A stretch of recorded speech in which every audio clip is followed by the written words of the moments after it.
So I'm Ella Romanos. I don't know if I know any of you, but I've been working in the industry for over a decade. I've run several studios. I've worked on a lot of different projects. I'm now a consultant along with Oscar. We help devs in all areas from concept to live ops. But my particular areas of focus and hopefully expertise is around production and financing. So today I'm going to talk about the finance side of the industry. Some of the details that I'll talk about are specific to the UK, but in general, everything I talk about is transferable worldwide. The way this webinar works, if you haven't joined us before on these, is that you can ask questions by text in the Zoom chat at any time. I'll probably answer most of them when I finish speaking. However, Oscar is going to keep an eye on them, and if there's something that he thinks is particularly pertinent that I should answer as I'm going along, he'll let me know. But otherwise, feel free to post the questions at any point, and we'll make sure there's plenty of time at the end to answer them. So, what I'm going to do today is two things. Firstly, I'm going to talk through the different funding types, and I'm going to do this by looking at the different stages that you might go through as a game business. From right at the beginning, startup, you have no money, through to actually having launched your first game.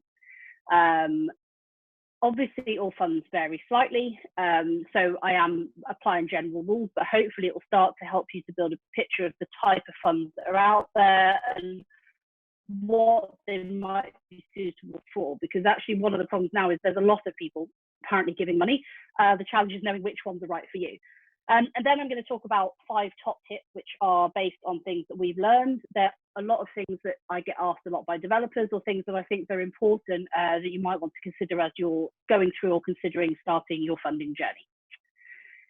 So let's go ahead. So firstly, as you'll see, the earlier stage you are, the harder it is to raise money. I know that that can be a bit of a catch-22 because the earlier you are, the more you need the money.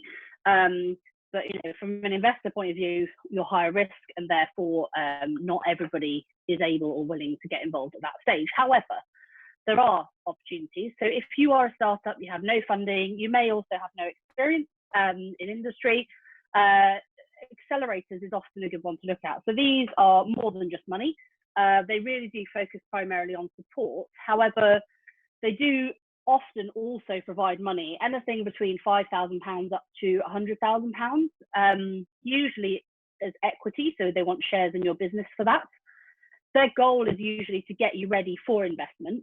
They're often a residential program between 2 to 6 months. I would say that if all you want is money, they're probably not the best route. But if you also want the support and everything that goes around with that, then they're a really good option for you. Some examples: Game Founders, Seed Camp, Techstars. There's quite a lot. Some are game specific, others are kind of tech or creative sector specific, and they are all around the world. Often they're open to people from globally, depending on the accelerator program itself. And then you've got angels. So what are angels? They are individuals who have enough money to invest their own personal money into your business. Again, they're looking to invest in equity, so they're looking to invest in your company, not a game. In general, they're looking for something that's interesting to them, something that they can understand, simply because they need to be able to assess it. If somebody doesn't know anything about the creative sector, it's going to be quite difficult for them to understand, is your opportunity a good one? So in general, you're looking at somebody or, a network of investors who understand the space. All equity investors are really looking for one thing, and that's the team. I was talking to a fund that I work a lot with recently, and when they were asked by a developer, how important is the team? And they were actually told, their response was, it's about 80% of our decision. That's huge. So, really the team for equity investment is everything. And fundamentally, investors want to make more money than if they put their money in the bank, or they want a chance to. And the more risk associated with their potential of doing that, the more shares they want, basically. So the higher risk, the higher potential return. Angels will invest in all stages, but I've put them here because often they come in investing smaller amounts, say £10,000 plus, in the early stages, which is why they're good for startups. But often also grouped together. So you might want to raise £150,000 as a startup, you might find 5 investors who will invest that money between them. The trick is finding one, because angel investors don't have a website, they are individuals. Therefore, there's really 2 ways to find them. One is within the industry or within your own personal network. So, there are people in the industry who've made money who are now looking to invest in other projects and companies. But also there are angel investor networks, usually regionally or nationally. Certainly in the UK, there's a lot. I'm sure that's the case in other countries as well. Again, the challenge there can be finding ones who are interested in the sector, but certainly there are options there. And really what you need to be looking at is, can you work with the investors? You're going to be working with these people for a long time, probably 5-7 years. You should be assessing them as much as they're assessing you. How will they exit? That's what they're going to want to know. Not only how much money am I going to make, but I don't want to be in your business in 20 years' time. So how am I going to exit? And what are their goals? It's really important in all these types of fundings, and I'm pretty sure that I've gone about this quite a bit today, but what are the people that are going to give you money trying to achieve by giving you that money?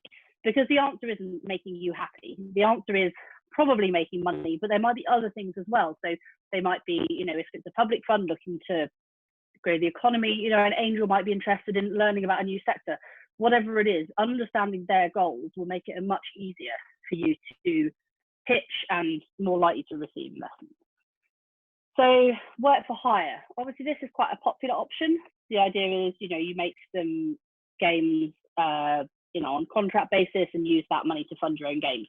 However, it's not an easy option for many reasons. One, it's actually really hard to build a work for hire business with a regular revenue stream. I've done it. It's very difficult. It's hard to then make a profit even when you do that.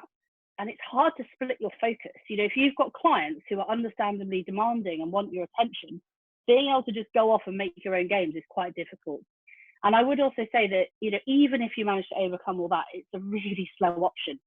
Patience is going to be required. You're not going to get your game out within a year, probably. It's going to take a lot longer than if you get direct funding to actually fund your game.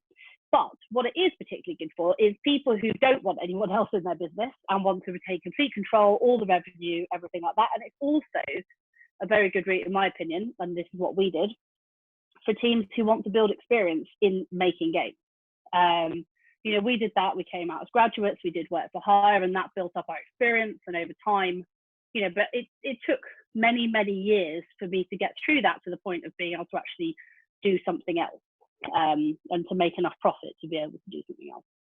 And then the final point in this one is friends and family. And I always hesitate whether to put this in, because I'm not saying that obviously this is available to everybody. But what I am saying is that this is quite common. And, a lot of people do go down this route if they're lucky enough to have that option. Obviously, there are challenges with friends and family being involved, and a lot of people would say it's a bad idea, which could well be the case. But I think it's important to recognise that it is a common route of funding for startups. So then hopefully you've progressed a bit. Maybe you've had a bit of funding from an accelerator, maybe an angel has come in and put in a bit of money. And so you've got some cash, but you probably need more. And what you find is that as soon as you have some money, it's easier to get more money. Again, I know catch-22, but one of the key things that it opens up in most cases is public funding, because most public funding is matched funding. So they will only fund a percentage of the total spend. There are a few exceptions. In the UK, there's one called the UK Games Fund, which doesn't operate quite like that. But in most cases, again, public funding wants to co-invest alongside other money. Sometimes that match can be in kind, so it might be that you're spending time, but it really does depend on the fund. And public funds are usually regional, national, or potentially a wider sphere. So the EU, for example, has funds that are open to EU countries. Public funding is supposed to be there to fill the gap where private funding is not available, which is why it's often more available for high risk and early stage companies. But they're not there to grow your company.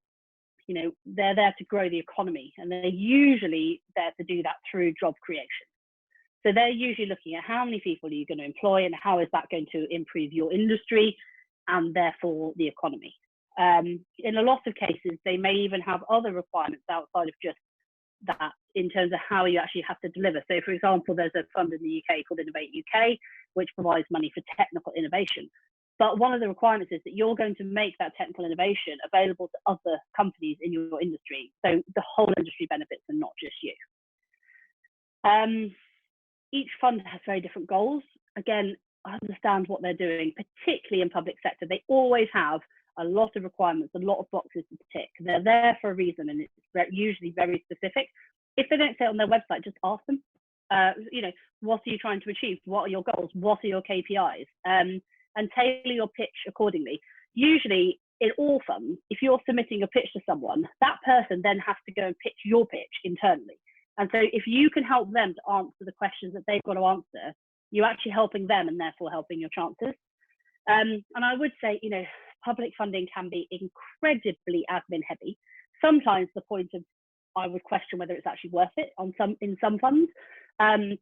But it can be complex, and some funds in particular, it's actually very difficult just to get through the application process if you don't know how to write the application.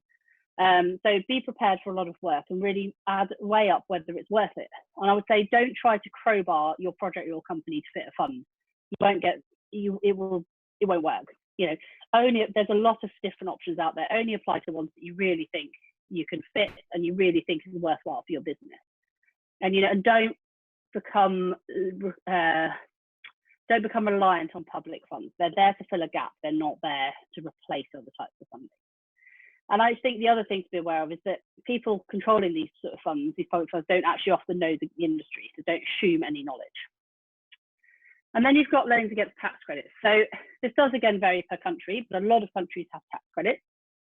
UK has primarily VGTR, which will give you funding, will give you money back against your game production costs, and R&D, which gives you percentage of your spend on technical R&D back. But obviously this money is claimed in arrears, so usually you save it with your end of year accounts. But where there are tax credits, there are usually loans by private funds or banks, for example, who will say, right, we know that in 12 months' time, you're going to get 100 grand back from the government. So we will give you that money now, we'll take a percentage, and we'll help you to cash flow your project. This has become very popular in the UK, and I know it happens in other countries. There are often minimum amounts and so on. So, most loan funds will require that you can borrow, say, £100,000. So if your project is very small, it may not work for you, but it can be a really powerful way and fairly cheap way to cash flow the development of the game. Then we move on to prototype to show. So as soon as you've got something to show, it becomes easier to get money because the risk is starting to reduce. So a big one here is investment funds. And this one sort of title includes a huge amount of different things. So again, investment funds, I'm talking about funds that are funding your company, not your game. They're looking for equity in the business. Primarily the three different types. You've got venture capitalists, which are one that the industry talks about a lot. Some very prominent ones are London Venture Partners, Mercia, Index Ventures, a lot of others out there. The thing with venture capitalists is that they're looking for the next big thing. They want to know that they could make 10 times their investment back in your business. So if your goal is to be the next Supercell or Unity, this is for you. If not, then it's not. And it's really important to understand that. If you do think that that's where you want to go and you want to grow a big business, then the trick is to work out what they want by looking at what they've invested in recently, work out what the next big thing is in their opinion. And VC funds are all different. So start talking to them. They have different things they focus on. They have things that they exclude. So for example, some will say, right, we're not touching VR. Some will say, we're not touching PC, whatever it is. They all invest different amounts of money. They all have different attitudes to risk. One thing I would say is build a relationship with them, but focus on the ones that are already in games or at least in creative and tech sectors, because otherwise it's just out of their remit. And then in the UK, particularly, you have kind of smaller investment funds. Now, again, it does depend by country. The reason these are so popular in the UK, although they do exist elsewhere, is because of schemes called SEIS and EIS, which is essentially tax relief for the investor for putting their money into your business. Now, I'm not going to talk too much about that because I don't know how many of you are UK based, but I'm happy to answer questions on that after this or speak to you separately about that. But anyway, essentially, these sort of investment funds are have a network of high net worth individuals who have money, who want to invest, but they don't necessarily want to do it directly. They might not even want to go through one of the angel investor networks. What they want is a fund who says, these are the things that we've pre-vetted that we recommend that you invest in. As I said, these are very popular in the UK, but they're not exclusive to that. And then you've got strategic investors. So these are big companies like Disney and so on, who invest in companies that help them to achieve their strategic goals. And these are quite common, but they're very, very niche, because you have to have something that they need. But they are out there, and particularly this is more the case for technology.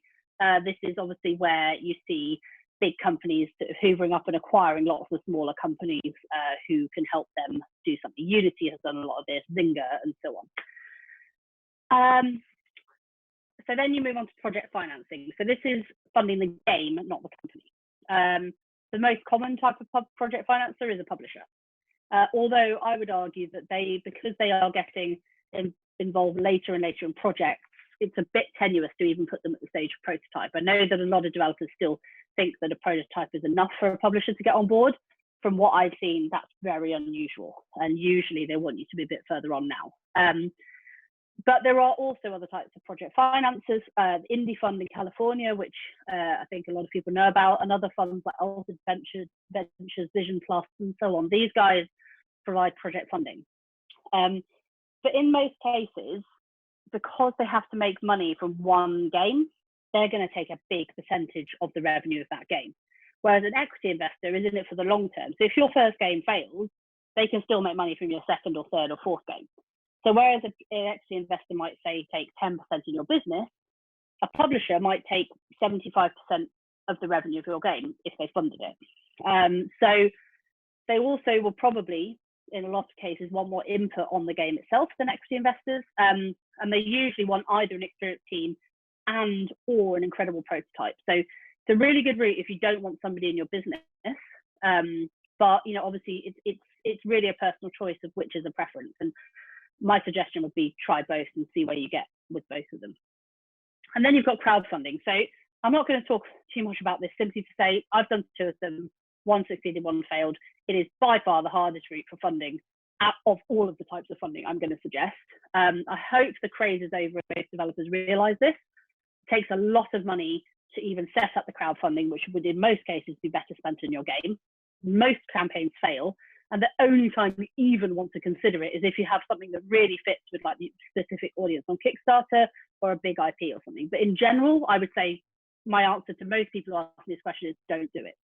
I am talking more about the project funding side of crowdfunding, like Kickstarter, but there are also the equity platforms like Seeders and so on. I don't have a lot of experience with that, so that's probably something worth looking at. But again, I think it's quite competitive and quite challenging. And then you got tax credits. So whereas earlier you hadn't spent your money, so you could get a loan against it in advance, now you've actually spent the money to make your prototype, so you could claim the money back from the government. And that obviously is effectively free money. And then development grants. So by development grants, I mean private grants. So rather than public funding we talked about earlier, probably the best known example that I can think of at the moment is the Epic Mega Grants. Often they require a prototype, but they often have very attractive terms because they're usually looking to achieve something that isn't necessarily direct cash from your game. So with Epic, I'm pretty sure it's to do with them getting games onto their store. With Oculus, they would have had one in the past, Magic Leap and so on. These guys are trying to build content and therefore they're investing in projects to do that. But again, they have goals, so understanding what those goals are is really important. And then you've got good progress. So to be clear, by good progress, I very specifically mean data. So these days, data is everything in games. And to have a good progress is not that you think your game is good and almost finished. It's that the audience has proved that it is interested in your game. So once you have some data, then other types of funding start to open up. So you've got larger public grants, for example, Horizon 2020 in the EU.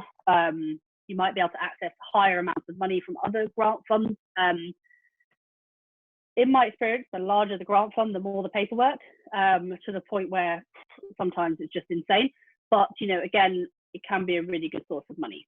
And then you've got, I think at this point, this is where publishers who fund are more likely to get involved these days, particularly on mobile, but I would say that across any platform. Every publisher is different, no fixed model, certainly not anymore.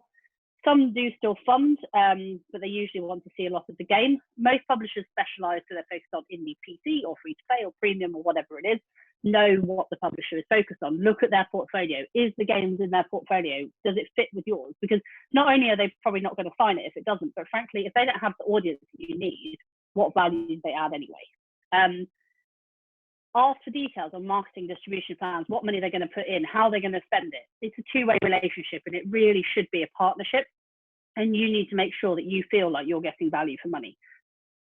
And speak to others, see who else has worked with them to find out. And I would say that with everybody, you know, speak to people and see how their experience has been working with a specific funder. The other thing I just want to mention at this point is that, yeah, as you probably are gathering, funding is a journey. You know, the chances of kind of starting off your company, getting £2 million, sitting back and making your game, making loads of money, and then that's it, is a lovely idea, but doesn't happen. What is more likely to happen is you start, you get a little bit of grant funding, and then you get a bit further, and then you get a bit of angel investment, and then you get a bit further, and then you get maybe some other kind of funding, and then you get a bit further, and then you get a publisher, and so on, and it goes on and on and on. You know, that route is really important, and to make it even more complicated, some types of funding are not that compatible with other types of funding. In general, it's fine, but it's really important to understand where you might want to go with your journey. So for example, if you're a startup and you're looking to raise equity investment, if you think you're going to sign with a publisher, that's critical for the investors to know, because you're doing a forecast based on the revenue of your game, but you might have to give 50% of it to a publisher, and they'll only get their percentage of 50% rather than 100%. Now, it might be a really good model, because actually you might say, well, with a publisher, we're going to make 50 times what we were going to make without one. So actually you're getting, you know, 10% of a lot rather than 20% of not much. But you need to explain that, and you need to have that journey clear, and make sure that you understand kind of the options. I've actually before done like tree diagrams of all the different options of where I might want to go with funding. So then, production complete. So really, by what I mean is maybe you're in soft launch, maybe you're on early access, you know, you're really, really close to completion. The game is probably, you know, fully featured. You've got more data. You've got a decent number of people playing it, and hopefully you've got some good data. So at this point, you've got publishers who don't fund. I mean, publishers who don't fund development. So they might come in, they might pay for QA, they might pay for marketing, and they may even pay for user acquisition and distribution. And then you've got finishing funds, which is not really a term that many funders use, but really is a umbrella term for those funders who will come in and, you know, they'll look at your game and go, yeah, it's got good data, it's a soft launch or an early access, but, you know, we think you might need to do X, Y, Z just to really scale it. So here's some money to do that, and then we'll take it on. So that's what I'm kind of calling finishing funds. And I think that approach to funding has become more and more popular. And then your product or service is launched. So at this point, you really start to open up what I think is probably the biggest growing area of funding in the games industry at the moment, which is UA factoring. So the idea of this is that they will fund the acquisition of users primarily through ads. So obviously it's exclusive to service games, but I would say that, you know, most games are now a service of some kind, because it could be that they're you know, a PC game with a premium cost that still has DLC, or it could be a mobile free-to-play game. I think particularly on the equity side, it would be very difficult to raise much money now if you didn't have some kind of service consideration in your game. So UA factoring is a debt financer who gives you money to spend on user acquisition, or a publisher who takes control of the user acquisition and funds it for you. But either way, they're putting money into ads to help snowball the number of users that you have. It always works slightly differently. Some are lower risk, and they will look at the sales that you've made on the app stores or wherever, and they'll give you the money in advance of, say, Apple giving it to you, because there's a delay in Apple. You know, they might delay 30 or 60 days. The other slightly more risky approach is that they look at the data from your game, predict what you're going to make, and then loan you that. But either way, it's like a rolling fund, and it just helps you to snowball. So you've got Sugar, which is one I know quite a few people have been talking about recently, Play, Ignite, Tilting Point, Flare Games. There's various others that do this model. And, you know, I said slightly different variations, but I know of at least another 2 that are looking to start up in the next year. This is really an area that's growing.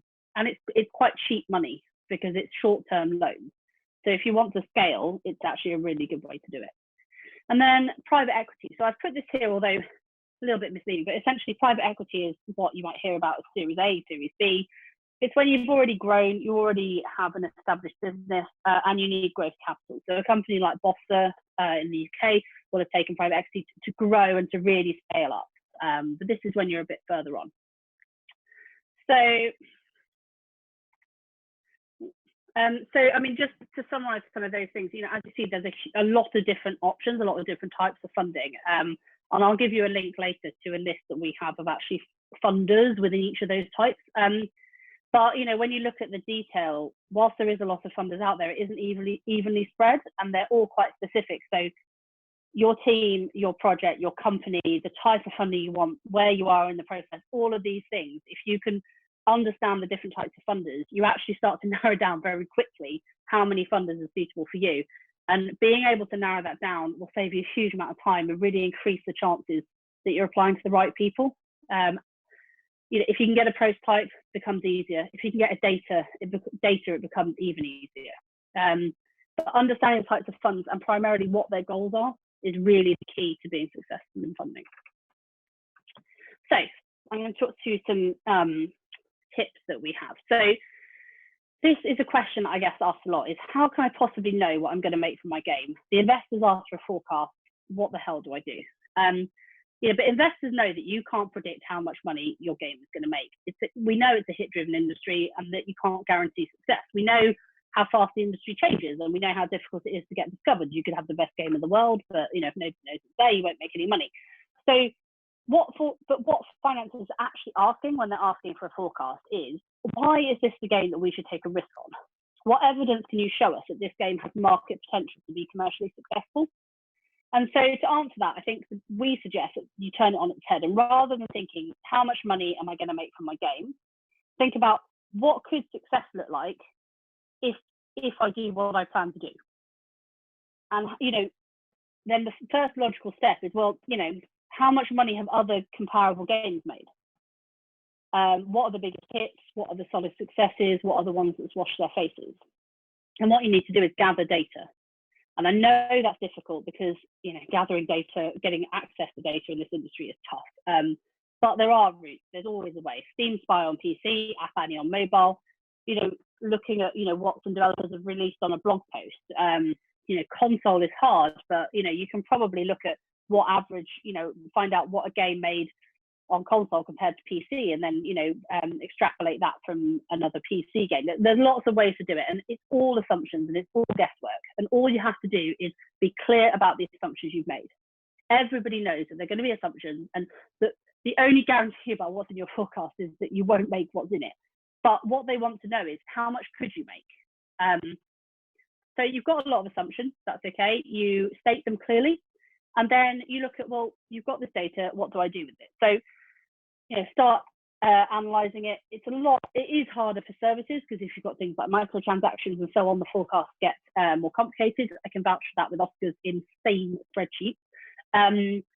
But either way, you know, you need to work out, well, you know, if these games made them this much money, what does that mean for my game? Because you won't have all the information. They're not going to tell you how much money they spent on marketing, but you can probably find out what the average marketing spend is for mobile free-to-play games, for example. So maybe, you know, mobile free-to-play games on average spend between 20 to 40% of their revenues on UA, perhaps.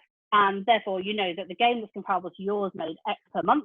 You know that it's reasonable to assume that they spent between X and Y on their marketing. Therefore, you can work out what their net revenue might have been based on your assumptions, and so on. And you build this up.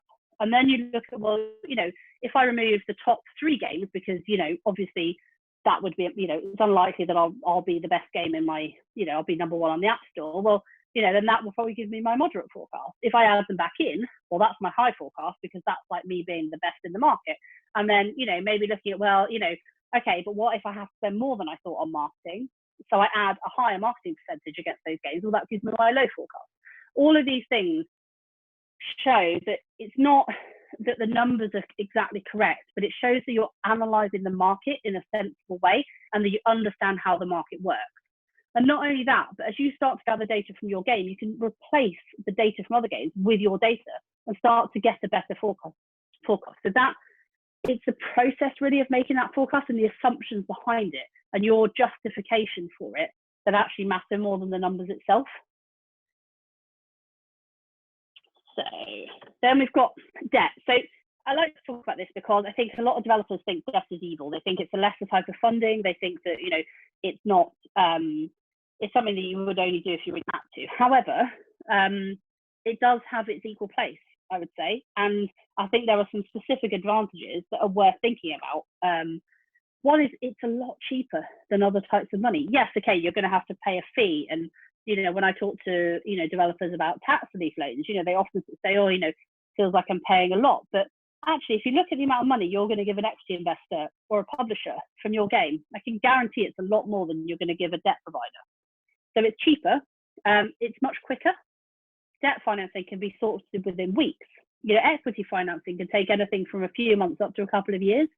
You know, publisher funding, generally you start a conversation and they'll want to see lots of builds and it can go on for months and months. Debt is not so subjective. You know, they want to know how much you need, what security is there, when are you going to pay it back, how do I know you're going to pay it back? It's much simpler. So you can get that money much more quickly.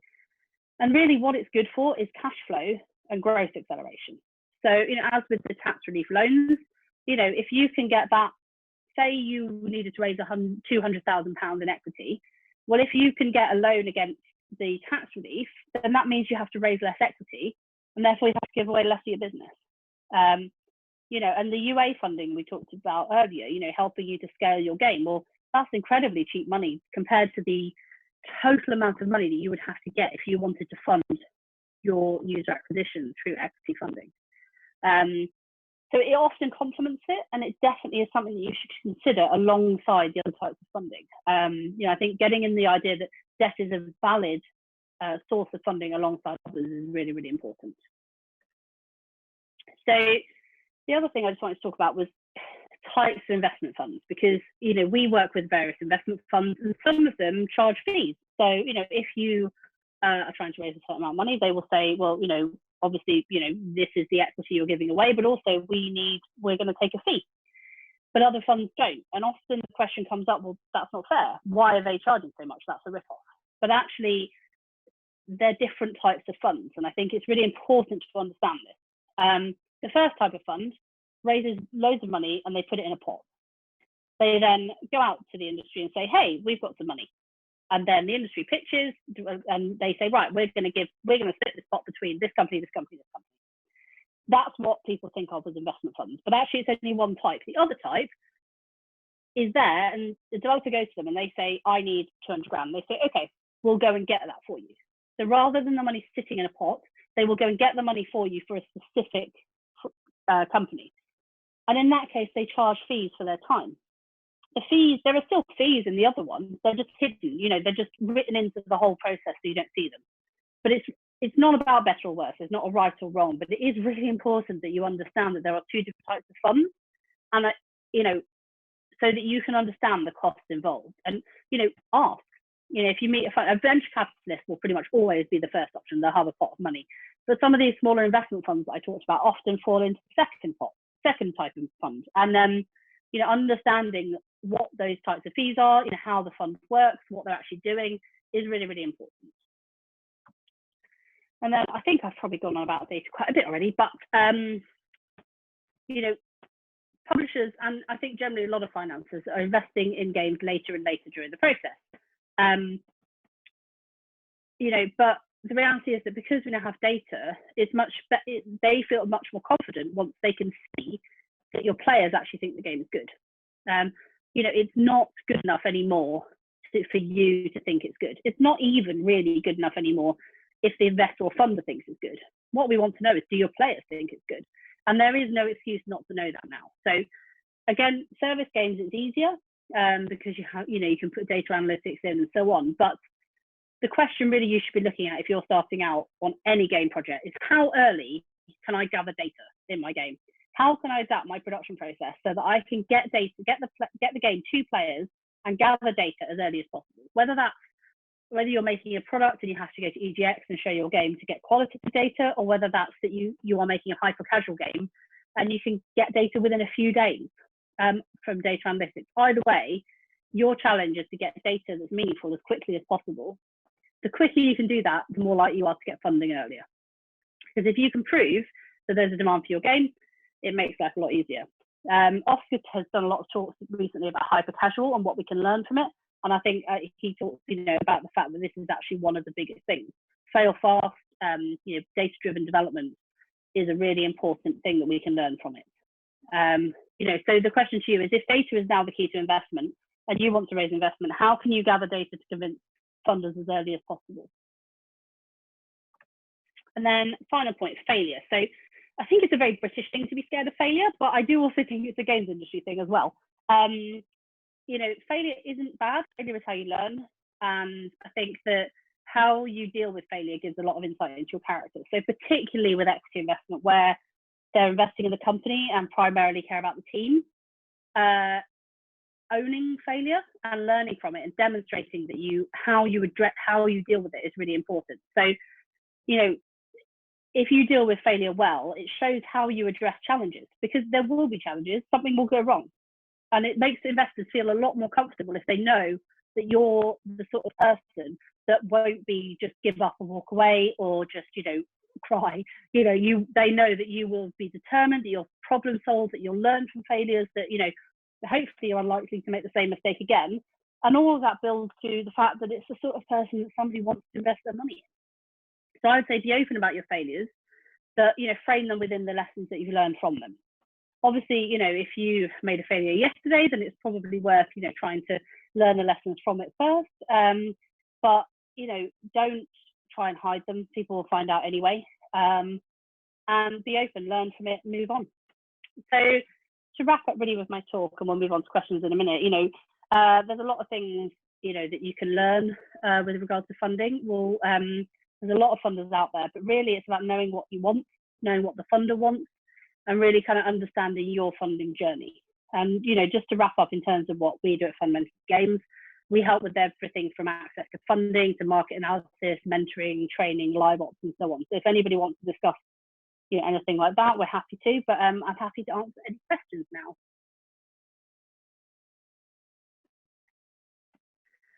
I assume Oscar's been keeping an eye on the questions.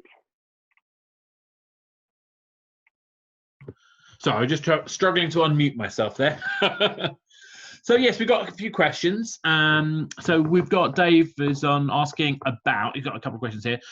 First one is, how has the arrival of subscription-based platform funding, like Apple Arcade, MS Game Pass, etc., impacted the overall funding environment?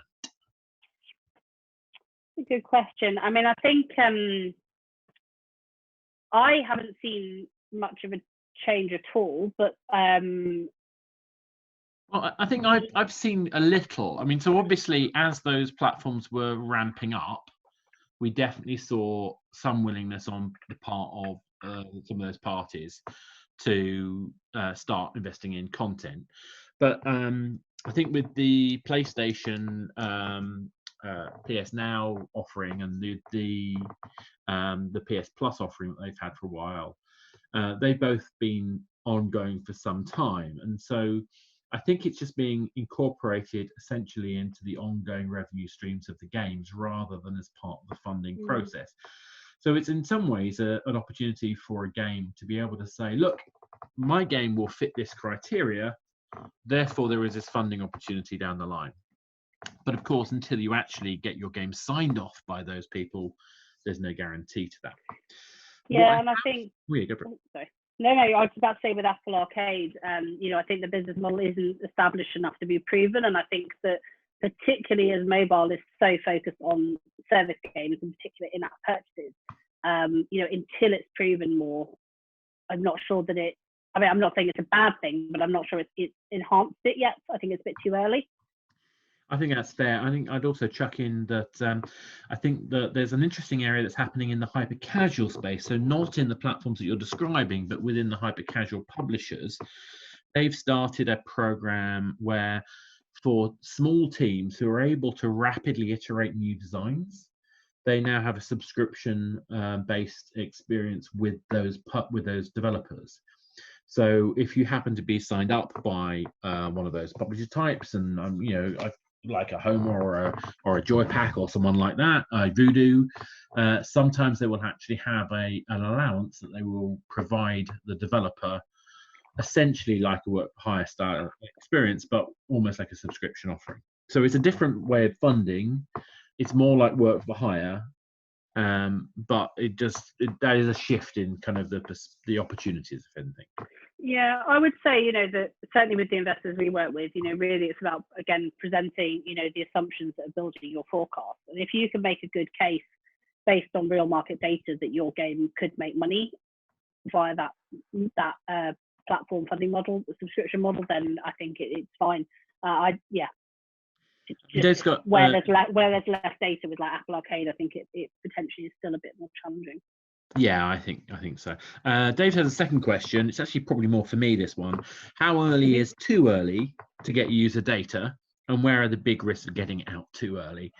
And again, this comes down to the balance between kind of understanding information about the game versus being able to make a big splash in terms of getting that initial first sight marketing halo effect. And so essentially what we tend to suggest or look to is essentially you want to get as soon as you have a mechanic that's at all playable, it could be like 2 days worth of game jam style development, you need proof that that mechanic works beyond your own experience.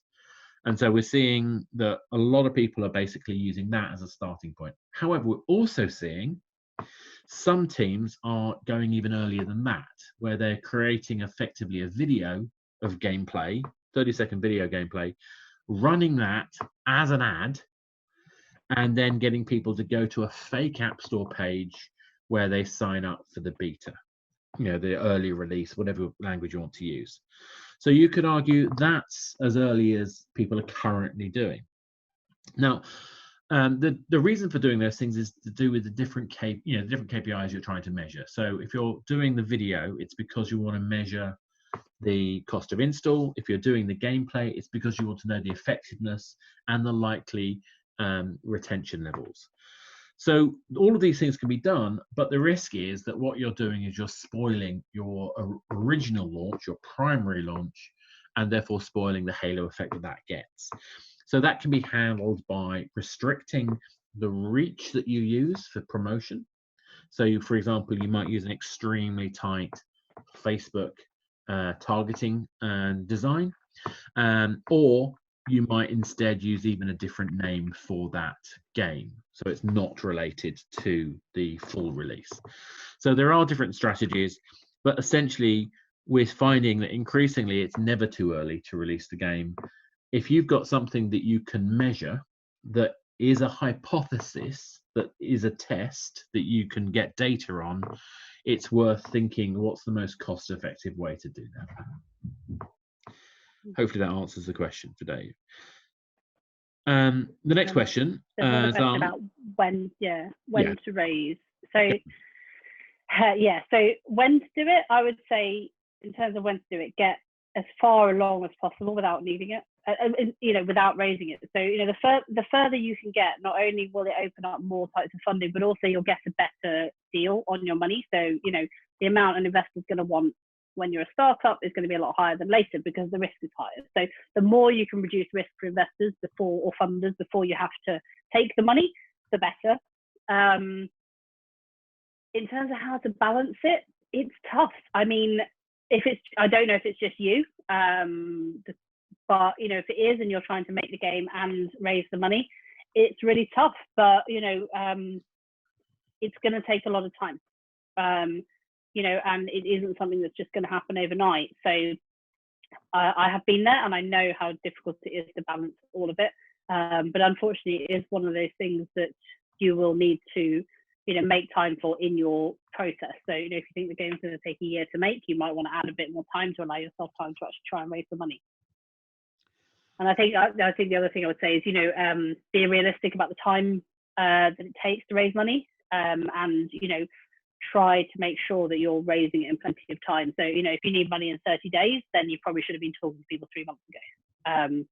Again, planning out that journey and working out when you're going to run out of money or when you're going to need money, and trying to start as soon as possible. It's much easier to raise money when you don't need it, because you not only are a much more attractive proposition, but also, I just think psychologically, it's a much more positive place to be in. Just to follow up on that one, I think it'd be interesting to sort of explore a little bit the idea of sometimes, do you go to raise all the money you need, or do you go to raise a segment of the money that you need in the process? Is there a reason why you would separate it, or would you think that would investors get suspicious if you ask for less than you needed? Yeah, you definitely need to show that you're asking for the right amount, and that's not too much, but also not too little, because if frankly these days there is a minimum amount that it takes to make a certain type of game commercially viable. Obviously hyper casual doesn't cost much, but you probably have to make how many little tiny prototypes before you find one. A console game costs a lot of money. If you go and try and pitch an MMO and you ask for 200 grand, nobody's going to give you the money, because they're going to know that they're throwing the money away because it's not a commercial opportunity. So asking for enough is really important. And yeah, the reality is that the chances of somebody giving you all the money in one go are pretty slim. So I think working out what stages you need what money for, and then obviously if you can raise more upfront, that's brilliant. But working out, well, actually to get to prototype, I need 50 grand. To get to the first point of beta, so I can get some decent data that shows retention KPIs, I need another 100, whatever it is. Working that out, and then when you talk to investors, you can look at, well, a specific investor might be interested in a specific part of that, and understanding the journey is really important. For me, it's specifically about those proof points. Yeah. And if you're trying to raise seed funding from one particular audience of investors, if you're clear about what it is you're making for them, and that you're going to have this proof point, which will then allow you to do a subsequent raise to a different audience who have a different set of proof points, that's a possible avenue.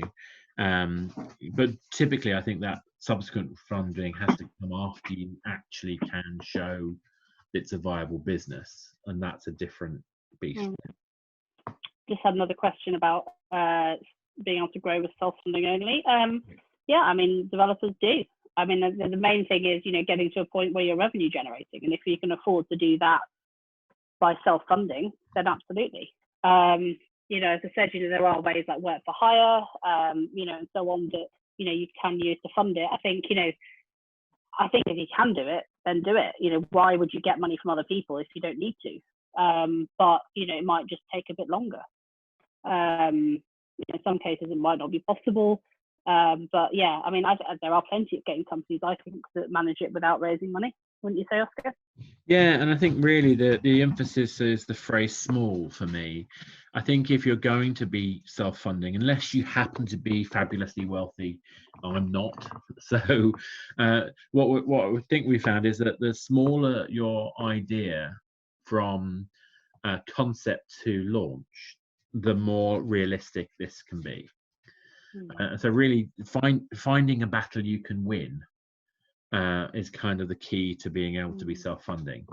And I think this is one of the things that's really interesting about what's happened in the hyper-casual space to date, although I suspect maybe the era of this is coming to an end and there'll be another cycle of game development. But it was possible for people to get a small game out very, very quickly and see a revenue that would be enough to make the next game. And I think that's an interesting kind of way of thinking. Even if hyper-casual is not the way to do that now, I think it's still interesting as a way of thinking. Yeah, if you could get a game to market without taking any funding, and then you just needed to go and get UA, factoring to scale it, then effectively you self-funded it, because all you're getting is the debt that you pay back. You know, if you can get into that kind of model, I think that's really powerful. But you know, it's also a case of, you know, particularly with publishers, obviously they add a lot of other value. So you know, whilst you do want to potentially stay independent, there might be other things that, you know, other people do better than you. It's not always just about cash. I hope that answers that. Yeah, cool. Okay, so I think that's all the questions, unless anyone else has got anything last minute they want to type in. As we say, you know, we're here, basically we try to help game developers, and we work with investors. The aim is that we're trying to sort of help support people be able to realize their game and get that game live. And obviously we help a lot in terms of support, mentoring, you know, things like this. Actually, Ella's put up on the last slide there, we have a website which is admittedly slightly UK focused, but essentially that's a list there of people who have invested in games in Europe in general. Cool. Yeah, and thanks for listening. I'm happy, you know, if you want to get in touch to ask any specific questions, just drop me an email or, you know, give me a message on Twitter. And yeah, like Oscar said, that directory of funders definitely, you know, includes a lot of funders that are working globally as well. Yeah, exactly. Yeah, sorry, I should have made that clear. Yeah, cool. So thank you very much, and thanks for joining us. If you have any questions, or if you want to talk more about how you're making your game, please feel free to reach out to us. We will pull together the recording and share that, as well as the slides themselves. So hopefully we'll be able to follow up with you all later. Thank you very much. Thanks all. Thanks all. Bye. Bye. Bye.